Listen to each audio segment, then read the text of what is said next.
Olá pessoal, tudo bem? Na aula de senoides de Fazores, nós vimos que nós podíamos representar uma corrente alternada de informação senoide. Mas isso não era completamente verdade, porque nem toda corrente alternada é uma senoide perfeita. Mas então, como representamos sinais distorcidos? Sinais periódicos distorcidos? Como a ciência conseguiu decompor formas complexas em ondas simples? That's the question. Tudo começou muito antes da eletrônica moderna. No século XVIII, quando Leonard Euler estudava o movimento de uma corda vibrante. Sabe quando uma corda vibra, né? Ou você pode pegar agora, abanar, aí de ver algumas ondas, né? E Euler, na cabeça dele, apareceram funções trigonométricas. Então ele imaginou aquilo como senoide. Então ele disse, não, eu posso representar a função dessa corda em forma do quê?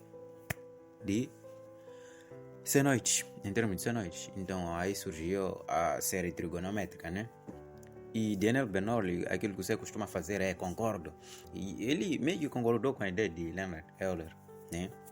Ele disse que qualquer vibração podia ser representada em somas de ondas sinoidais. Fisicamente isso fazia sentido, mas matematicamente a comunidade científica não aceitava nem um pouco. Até porque o próprio Euler acabou levantando dúvidas da sua teoria. Não conseguia argumentar contra a sua própria teoria, mas tinha dúvida.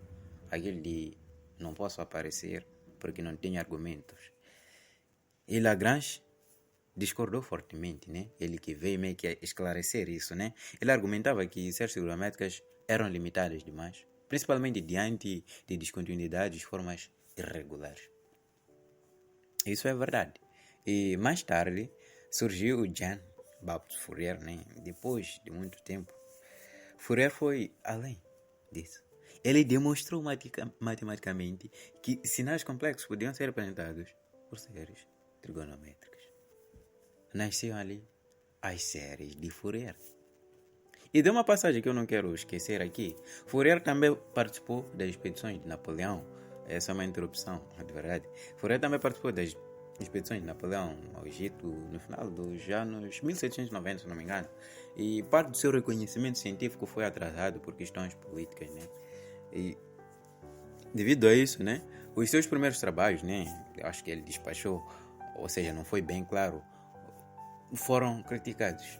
Mas em 1822 publicou a obra revolucionária, né, que é Teoria Analytique de la Chaleur. Não sei se estou a pronunciar bem. E essa obra foi muito aceita pela comunidade. Infelizmente ele já estava nos seus últimos dias de vida. Estamos a usar, mas ele, tipo, não aproveitou da aura da sua própria teoria. E foi essa ideia que é aplicada até hoje, né?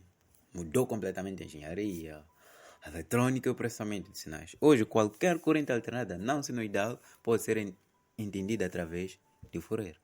Neste vídeo, vamos decompor uma corrente não sinoidal e descobrir as harmônicas escondidas dentro dela. Porque por detrás de qualquer forma de onda existem senoides esperando para ser reveladas. Essa é do Pi. Vamos ao que interessa.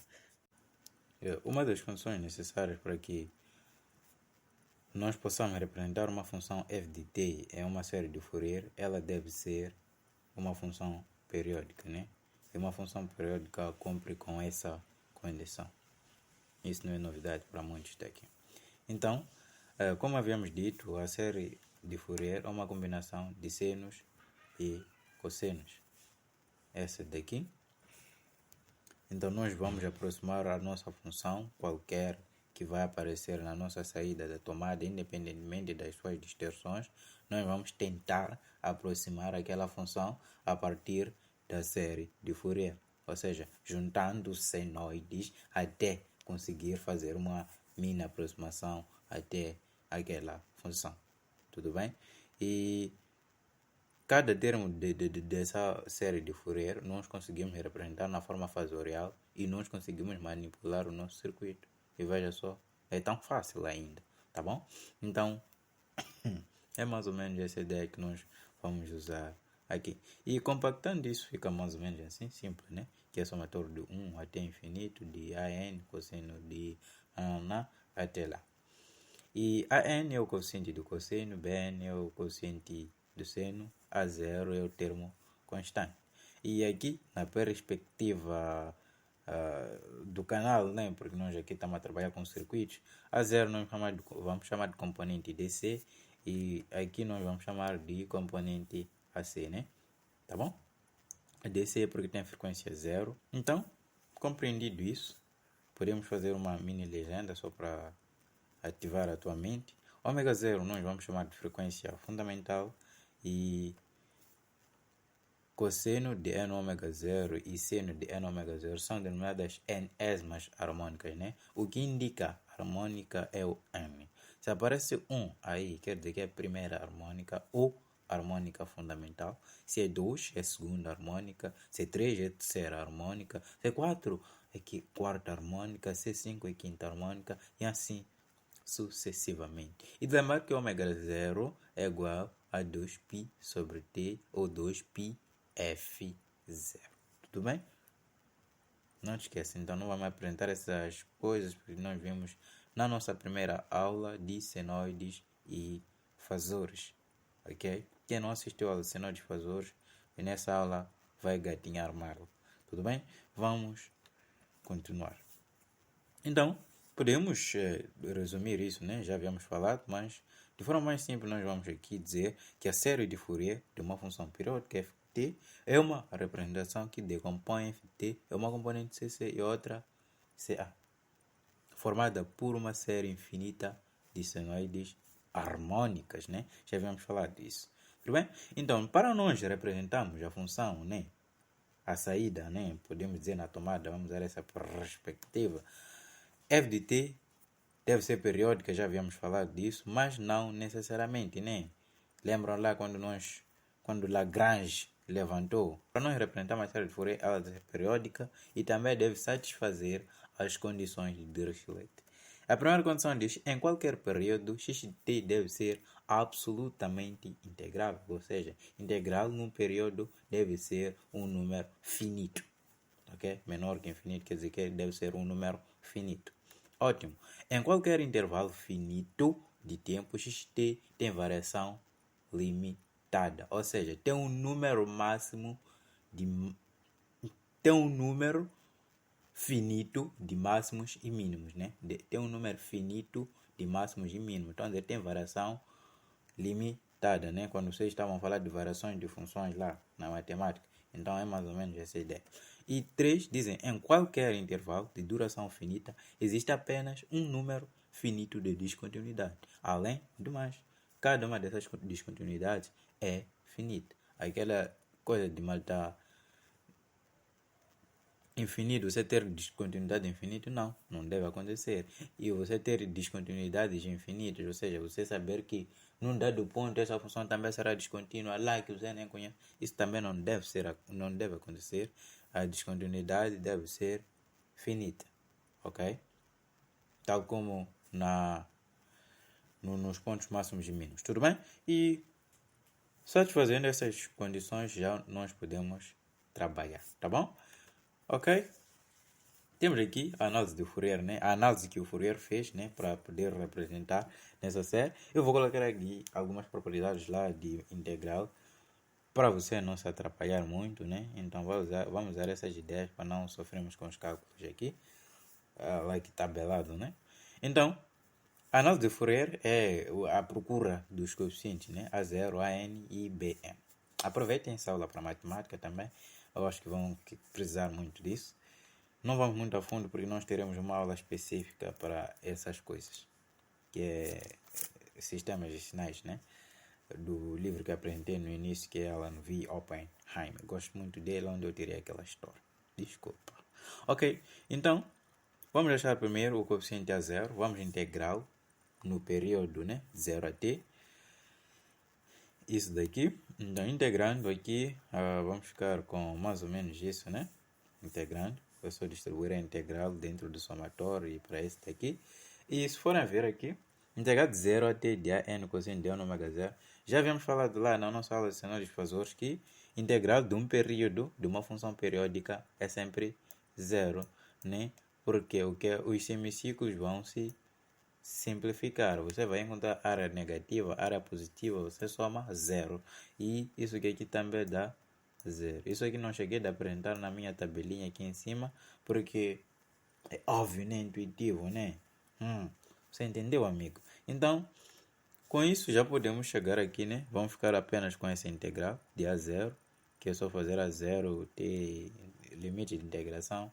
Chegas aqui, é matemática. Isolando aqui, vamos ficar com A0 igual a 1 sobre T de 0 a T. Já conhecemos o primeiro coeficiente, né? Que é a componente contínua. Vamos aqui calcular outros coeficientes, tá bom? A n, nós vamos fazer o quê? Vamos multiplicar, né, toda a função com m, com o cosseno de m ômega 0 t, né? Lembrar que lá em cima nós dissemos que m e n são inteiros, né? E deve cumprir com essas condições. Então, multipliquei toda a função com isso, distribuindo isso, ficamos com mais ou menos isso. E analisando aqui, né? Essa integral, não sei se vai me dar porrada, não vai. Então, analisando essa coisa aqui, né? O que eu estou a perceber? Não sei se você também percebeu. Se for a ver aqui, essa integral do meio, né? Essa daqui, que eu coloquei uma chave aqui, é cosseno de n ômega 0t, cosseno de m ômega 0t. Aqui disseram o quê? Cosseno, aqui na tabela, está aqui, é igual a 0 quando n é diferente de m. Mas quando n é igual a m, não é igual a 0. Então vamos ficar aqui. Essa integral só não vai anular quando n é igual a m. Ótimo. Então vamos ficar com essa integral. Então, seno de ômega 0t, cosseno de m ômega 0t está aqui. Seno de ômega 0t, cosseno... Então, dizer que é igual a 0 para qualquer valor de n e m. Então, esse termo anula. Ok? E vamos aqui de 0 a t, de A0, a integral de um período de cosseno. Você sabe que vai anular, é lógico. Ficamos com isso, né? Vamos para meter muita matemática aqui, mas é importante. Compactando a integral, ficamos com mais ou menos isso, né? Essa integral daqui, já sabemos que se n é igual a m, vamos ficar com cosseno de n, né? Vamos ficar com cosseno de n. N vai ser cosseno ao quadrado de n, o que é, vai dar t sobre 2, que esse t sobre 2 nós colocamos aqui. E isolando aqui a n, vamos ficar com isso. E vai faltar o coeficiente bn. E o coeficiente bn eu não vou calcular, é só multiplicar toda a expressão por seno de m ômega 0t e faço o mesmo que vai chegar nesse coeficiente. Ok? Entendido isso, né? Podemos, né, compactar isso, né, dessa forma. Já vimos lá, quando nós estávamos a falar de soma de senoides, na nossa aula de senoides difasor, é muito importante assistir aquela. Aqui nós dissemos que quando nós estamos a somar seno e cosseno, nós vamos ficar com o quê? Com o coeficiente C, lá nós chamamos de C, e aqui íamos subtrair com um ângulo de fase. E esses ângulos de fase nós encontrávamos fazendo o quê? O coeficiente nós achávamos calculando o quadrado dos coeficientes, e o ângulo era só fazer a arquitagente desse valor de seno, do coeficiente de seno, e esse daqui. E eu disse que lá tinha menos, então esse menos aqui eu adiantei, coloquei logo aqui no fase, né? Só para bonificar as fórmulas, né? Podemos assim dizer. Tá bom? E não há novidade aqui, então nós podemos compactar essa soma aqui, ok? Na perspectiva do nosso estudo nessa daqui. Ótimo. Entendido isso, nós vamos aqui ver algumas aplicações em circuitos, né? A primeira nós vamos fazer o quê? Anota isso, amigo. Expressar a excitação como série de Fourier, ok? Vão dar uma excitação qualquer, ok? Podem te dar um gráfico, dizer que esse gráfico representa a entrada. Você deve fazer o quê? Representar essa excitação, que é a entrada, em forma de série de Fourier. 2. Você vai transformar o circuito do domínio de tempo para o domínio de frequência, né? Que é o domínio dos fasores. Ok? Vocês sabem fazer isso.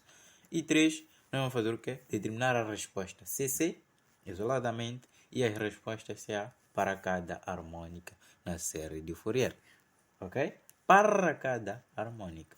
Ok? Você deve calcular para a primeira, segunda, terceira, quarta harmônica. Depois fazer o quê? Somar as respostas CC isso é usando o método de superposição na forma instantânea, né?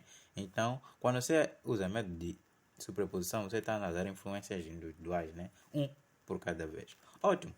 Entendido isso, né? Nós vamos usar isso no circuito. Vamos aqui, né? Já que vamos trabalhar com valores eficazes.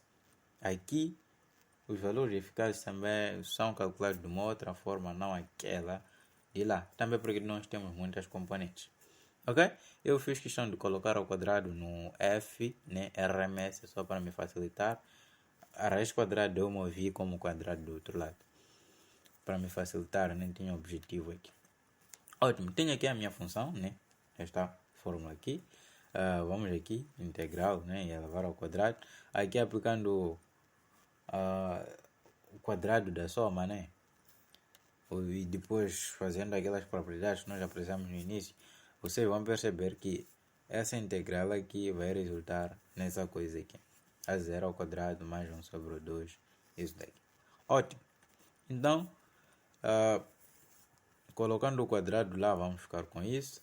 E peço que copie. Para calcular o valor RMS, usas essa fórmula aqui. Ótimo. Então, dado isso, qualquer valor RMS que você quer calcular, deve usar essa fórmula. É só fazer o quê? Levar a componente contínua, levar ao quadrado, mais 1 sobre 2. Depois somar o quadrado de todos os valores máximos que estão lá. Essa é uma forma compacta, simples, muito mesmo simples. Talvez o professor tenha apresentado de uma outra forma, mas essa é a mais bonita possível, né? Teacher, vamos. Então, já entendemos isso, vamos praticar um bocado. Então temos aqui determinar os valores eficazes das tensões e correntes, potência aparente e potência ativa nos seguintes casos. Tudo bem. O que eu vou fazer? Primeiro, calcular as correntes, tensões, né? Eficazes, repetir. Vamos, corrente, tensão, né? Já copiaram aquela forma de RMS, então é só levar o quê? A componente de tensão eficaz, que é 17, contínua, elevar ao quadrado mais 1 sobre 2, abre parênteses, aquele A é no quadrado. Então é só somar todos, né? Estou a dizer. Então aqui é o coeficiente máximo aqui, então é só levar ao quadrado, pego outro ao quadrado, outro ao quadrado. Você isolou lá 1 sobre 2 e ficas com isso. Componente contínua é de sempre. Pega a mesma componente contínua ao quadrado, depois mais 1 sobre 2, a soma de todos, só coeficiente. Já achas o valor eficaz da corrente. Ótimo.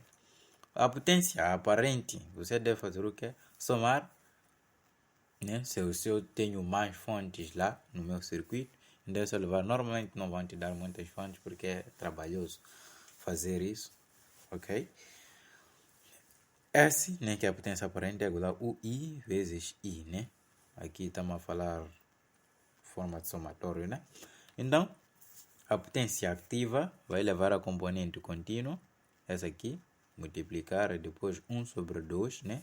Aqui, esse 1 sobre 2 é para tornar esse M que é eficaz, porque vocês sabem que, vou fazer aqui só para vocês perceberem, que o máximo dividido por raiz de 2, ok? Vezes I máximo dividido por quê? Raiz de 2 vai dar o quê? Raiz de 2 vezes raiz de 2 dá raiz de 2 ao quadrado e vai ficar 2. Eu fiz o quê? Rápido, simplifiquei, isolei isso aqui. Ficou 1 sobre 2, somatório de o máximo, isso daqui. Para facilitar os cálculos. Eu gosto de compartilhar as coisas, né? Então, a potência ativa, nós vamos usar dessa forma, é sempre ângulo da tensão menos ângulo da corrente. Ótimo. E para a potência aparente, nós vamos fazer a mesma coisa, valores eficazes. Aqui, mesma ideia. Tá bom? É só fazer um passo de copy das fórmulas. A potência aparente aqui, para o nosso caso, vai ser o quê? A tensão, né? Já calculada aqui, é eficaz. E isso aqui é eficaz. E já está. Calculando isso, ficamos com isso. E para a potência ativa, é só levar a componente contínua, né? Multiplicar as componentes contínuas da tensão e corrente. Temos aqui 17 vezes 1.02. As componentes contínuas já são eficazes por natureza, né? Então não há raiz de 2 aqui. Ok? Eficaz é o valor visto, é o valor CA visto como se fosse um contínuo, ok? Então, se esse já é contínuo, já é eficaz. É por isso que nós levamos exatamente esses valores, nós multiplicamos, mais 1 sobre 2, né? Esse 1 sobre 2 é aquele que está na fórmula. Depois abre um parente, soma tudo, é só fazer 20.02 daqui, vezes 2.14, está aqui, ok? Veja só, não falhe, não leve o coeficiente e não anda a alinhar. Leve o coeficiente, ou seja, assim, o valor máximo da harmônica. Veja só, a harmônica que está aqui é 1. E vou aqui. Se essa harmônica aqui de 1 estivesse aqui, eu tinha que vir procurar aqui. Se não tem, não tem. Não invente. Tá bom? Então aqui é 1. Então esses dois aqui vou multiplicar os seus valores máximos. Ok? Multipliquei e subtraí os seus ângulos, que é ângulo da tensão menos o ângulo da corrente. Se você falhar em inverter, vai obter um resultado errado. Mas aqui, terceira harmônica, então vou trabalhar com aqui 10.2.05, já vai explicar matemática, é a mesma coisa e aquilo vai dar lá. A potência reativa vai ser isso, né? Lembrar que é watts, aqui é volt-ampere. 1 sobre 2, mesma coisa, é só mudar aqui seno e lembrar que na potência reativa não entra componente contínuo. E ficamos com isso. Até lá. Ótimo, né? Já está. E não falhe ângulo da tensão menos ângulo da corrente. Se por acaso você mentir, parabéns. Obrigado. Passamos para outra questão, né? A potência reativa é igual a 9.73 menos 9.3 volt-ampere reativo. E passamos aqui para uma outra questão. Dizem calcular os valores instantâneos das correntes de circuito da figura dada. Ótimo.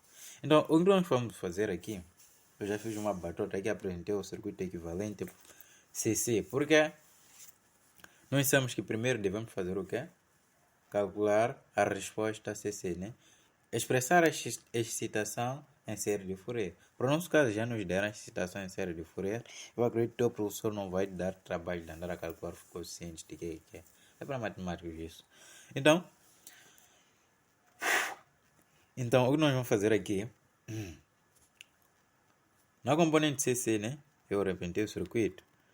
Na componente CC, a frequência é o quê? É zero. Ok? A frequência é zero. E a reatância capacitiva é dada por isso. E a reatância indutiva é dada por isso, né? Lembrar aqui capacitiva, né? Desculpa. Capacitiva da harmônica N, né? Entre parênteses, vou colocar o número da harmônica. Então vai ser 1 sobre número da harmônica vezes ômega C. Ok? Para a indutância vai ser o número da harmônica vezes ômega L. Ótimo. Então o que nós vamos fazer aqui?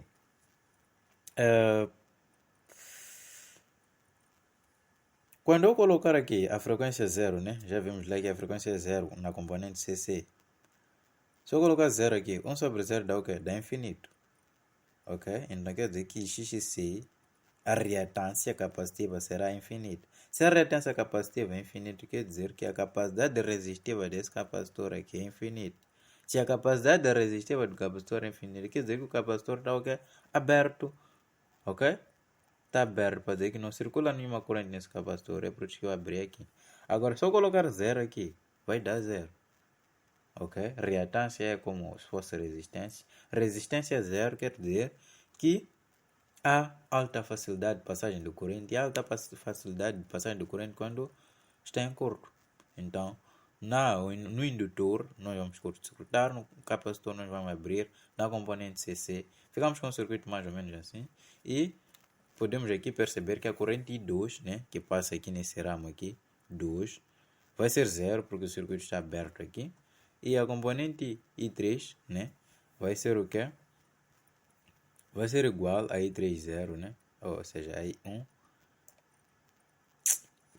Vai ser igual a I1, né? Porque é a mesma que passa aqui, né? I1, 0. 0 está dizendo que estamos a trabalhar na componente contínua, né? Com frequência 0. Então, aqui, vamos percorrer o circuito. Só estamos a ver uma resistência. aqui está aberto como se não existisse isso. Então vai ser a tensão dividido por R1, que vai dar 1 ampere. Ótimo. Vamos aqui na componente, ou seja, trabalhar com a primeira harmônica. Desculpar. Vamos trabalhar aqui com a primeira harmônica. Então, na primeira harmônica, nós sabemos, você vai trabalhar sempre com uma harmônica e depois passa por outra. Vamos trabalhar com a primeira harmônica. Esta aqui é a primeira harmônica. Vamos fazer o quê? Vamos 1 e 1 máximo, né, na forma fasorial. Na primeira harmônica vai ser igual a E1 máximo na primeira harmônica, dividido por R1 mais o quê? O paralelo desses dois. Não vai achar a corrente total, que é a mesma que passa aqui. Então vai ser 1 mais, ou seja, a tensão aplicada dividido pela impedância total, que é mais ou menos essa ideia aqui. E lembrar que entre parênteses você deve colocar o número da harmônica que você está a trabalhar, porque a reatância vai modificar de acordo com a harmônica. E EM, na forma fasorial, é só levar isso e o ângulo. Já está. Ok? Você já tem noção disso. Considera isso aqui como uma única senoide, isso uma única senoide. Substituindo pelos valores aqui vai ficar com isso. Ou seja, são grandes, é por isso que estou a vos despachar. E aqui vou usar divisor de corrente para achar I2M, né? I2 da segunda harmônica. Da primeira harmônica, estou a dizer I2 M1 da primeira harmônica, que está aqui. E divisor de corrente simples aqui, vocês já sabem, o circuito é esse aqui. E I3 M da primeira harmônica, né? É só usar Kirchhoff, já tem a corrente total, né? Que entra no paralelo, Kirchhoff simples, chega aí nessa coisa aqui. Ótimo. Percebi disso, né? Vou armazenar os valores lá. Vamos analisar outra harmônica. Qual é a harmônica que nós temos? É a terceira harmônica. Então, se temos a terceira harmônica, vamos fazer isso. Tá lá. Então, vamos aqui. E 1 da terceira harmônica vai ser igual àquilo. Daqui, né? Veja só, as formas que nós usamos lá são as mesmas. E as formas que nós vamos usar aqui são as mesmas. Só vão mudar a harmônica, né? Só vão mudar o que? A harmônica. Ok? É por isso que eu nem cheguei de calcular as capacitâncias, porque em cada caso a capacitância muda, então nós vamos encher o quadro aqui. Enquanto a ideia principal é entender, eu nunca disse isso, mas nós não temos nenhuma marca de resolução de exercícios, aqui é para você entender a essência da coisa, tá bom? E 3, né, já explicamos lá, é só substituir pelos valores, ok, terceira harmônica. Agora você estava a trabalhar aí, agora você trabalha aqui na terceira harmônica. Isso daqui. E já está. Ótimo. Já encontramos todos os valores que nós vamos fazer o que é expressar na forma instantânea. Vamos. Primeira vamos na corrente I1 da primeira harmônica, vai ser 0.44, que esse coeficiente aqui é uma vezes seno, ok? Como havia dito, no cenário de fazer, eu acabei me confusionando, mas eu deixei um comentário aí acerca dos erros que eu havia cometido naquela aula, né? A matéria era nova para mim, só havia lido poucos livros, vamos desculpar, mas acabei corrigindo nos comentários. Tudo bem. Aqui, eu fazer o quê? Vou levar o 0.44, estamos a usar seno como referência, então vai ser 1000 T do ômega, né? Mais, já que é um ângulo positivo, é só colocar aqui. Vamos, e 2, né? Da primeira harmônica, é só levar isso aqui, ângulo está aí, já está. E 3 da terceira harmônica, é só levar isso, já está. E o que é? E 1 aqui da primeira harmônica, estou a dizer aqui, e 3 da primeira harmônica. Vamos, e 1 da terceira harmônica, né? A harmônica, se tivesse mais harmônicas, era um trabalho que eu tinha que fazer. Já está. E 2 da terceira harmônica e 3 da terceira harmônica. Ótimo. E depois, para achar em 1, é só somar todas as primeiras harmônicas. Ok? Vamos. E 1 vai ser o quê? E 1 da componente contínua, está aqui. E 1 da componente contínua em 1 ampere, está aqui. Mais I1 da primeira harmônica, está aqui. Mais I1 da segunda harmônica, mas não tinha segunda harmônica. Mais I1 da terceira harmônica, que é esse daqui. I1 da terceira harmônica está aqui. E terminado por aqui, é só colocar a unidade que acabamos esquecendo de colocar. Na verdade, fiz de propósito. E 2, só para ter comentários, né? E 2 é só fazer o quê? I1, ou seja, I2 da componente contínua, mas não temos I2 da componente contínua, porque I2 da componente contínua é zero, né? Porque o serviço estava aberto, então é zero, então não precisa colocar. Vamos. I2 da primeira harmônica, I2 da primeira harmônica está aqui, é isso que está aqui. I2 da segunda harmônica, não temos segunda harmônica. I3 da terceira harmônica, I2 estou a dizer da terceira harmônica, que é isso daqui. É só colar aqui. E não temos outra harmônica, terminou. Vamos. I3 da primeira harmônica, ou seja, I3 da componente contínua. Vamos, I3 da componente contínua é 1 ampere, está aqui. Mais I3 da primeira harmônica. I3 da primeira harmônica está aqui. Mais I3 da segunda harmônica, mas não temos. I3 da terceira harmônica. Estamos aqui, I3 da terceira harmônica, esse daqui. Ok, terminou o exercício, né? É um bocado trabalhoso, né? Na verdade não é trabalhoso, é muito simples, mas tem muitas variáveis que acabam nos perdendo, né? Nem me sinto confortável ao explicar isso. Tá bom? Passamos para outra questão, né? O último, só está a dar algumas noções. Vocês já estudaram indutância mútua, então é só revisar aquelas aulas lá, no caso da aparição, uma questão de indutância mútua aí. Vai lá revisar, nós já apresentamos muitos casos possíveis de te acontecerem dentro do exercício. Então, aqui só estamos a te dar a ideia da coisa, né? Até já pode sair do vídeo. Não, esse exercício é muito importante, é por isso que coloquei. Vamos, o serviço da figura já está. Tudo bem, ótimo. Querem determinar o valor eficaz da corrente no circuito dado. Então, primeiro, né? O valor eficaz, dizem que esses valores que nos deram já são eficazes. Então, se já são eficazes, nós vamos fazer o quê? Vamos esquecer aquele 1 sobre 2, vamos somar só os eficazes ao quadrado. Ok? Então, só coloquei ao quadrado aqui, só para me ajudar, não coloquei raiz quadrada, só para facilitar. E depois daqui, substitui com os valores que me deram lá. E eu encontrei um 1, né? E já está. Ótimo! O que eu vou fazer? Quer a corrente eficaz, né? A corrente eficaz, já que o circuito em série já é a mesma. Então, a corrente eficaz será dada por isso. Mas cadê essas correntinhas aqui? Não sabemos. Vamos. O que é que nós vamos fazer? A corrente, né? Da componente contínua, né? Vai ser zero, porque na componente contínua o capacitor vai abrir. Já falamos por quê. Se o capacitor abre, não vai circular nenhuma corrente. Logo, I0 é igual a zero. Ótimo. Lembrando que XC é igual a nome. O que é? Aqui, substituindo aqui, né, no lugar do ômega é 2πf ou 2π1 sobre t. É só inverter, né? A regra de fações vai ficar com t sobre n 2πc. Tá bom?